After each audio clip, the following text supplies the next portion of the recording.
Hi, this is Tamara from mooglyblog.com, and in this video I'm going to be talking about patterns like shawls and wraps that are worked from the center out. For this video I'll be using Lion Brand's LB collection cotton bamboo and a Furls Odyssey hook.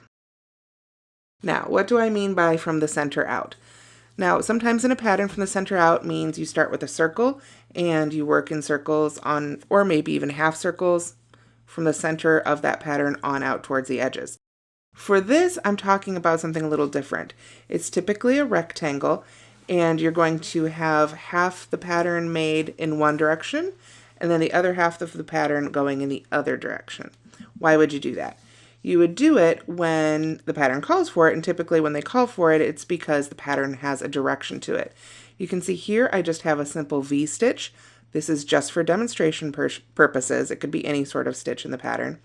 But you can see that V-stitches definitely have a direction. It looks different this way than it does upside down. So if I were to make a wrap or a scarf or a long shawl with this, I might want to work from the center out so that when both sides hang down over the shoulders, they're facing the same direction. So if that's clear, let me show you what it means when you run into the directions for this. Now there's several different ways that they can phrase it. It might be said, make in 2 halves. The pattern might read, work across the remaining loops of the beginning chain, or join to foundation chain. And that usually happens about halfway through the pattern. So here I have just a simple swatch of V-stitches. Let's say this is half of the shawl, half of the wrap already done. Now it's time to make the other half. How do I join? It might specify to join from one side or the other in terms of the right side, wrong side.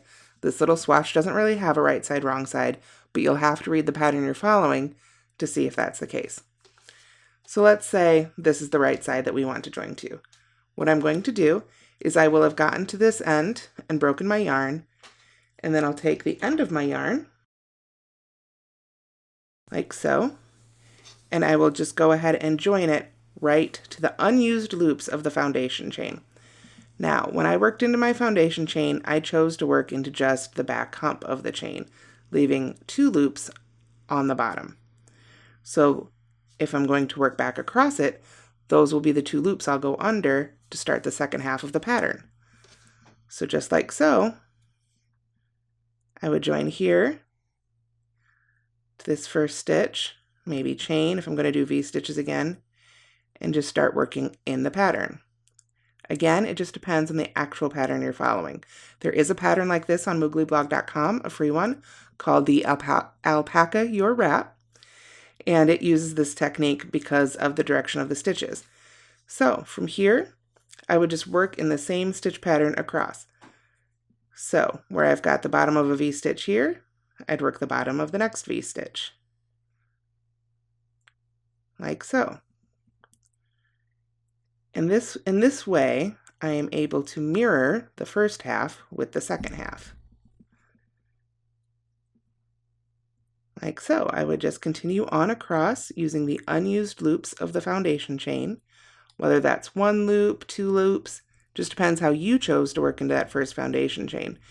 If you have started your first half of your pattern using foundation stitches, like foundation single crochet or foundation double crochet, then this part's even easier because you have a really nice set of 2 loops there to work into. But as I work across, you can see that it's really quite simple. You just go back to that foundation chain, whether it was actual foundation stitches or just a chain as it was here, and turn your piece upside down and work right on across it as if that first half almost wasn't there. Normally, you will be matching up the stitches as I'm doing here, but again, that can just depend on the pattern you're following. But I have had some people write in asking questions about how to do this. What does it mean when they say make in 2 halves or work out from the center? And it's clearly not a round piece. And typically, this is the sort of thing it means. So as you can see, I have finished my first row here on our teeny tiny little shawl. And in this way, from this center line, the foundation chain becomes the center line of the shawl. And I've got one set going off this way and the second half coming off this way. And this way, You'll have a really symmetrical look in the finished project. So I hope this has helped explain and answer some of your questions you might have had about patterns like this. If you've enjoyed this video, please do give us a thumbs up, let me know what you think in the comments, and subscribe to our channel. Thank you so much for watching.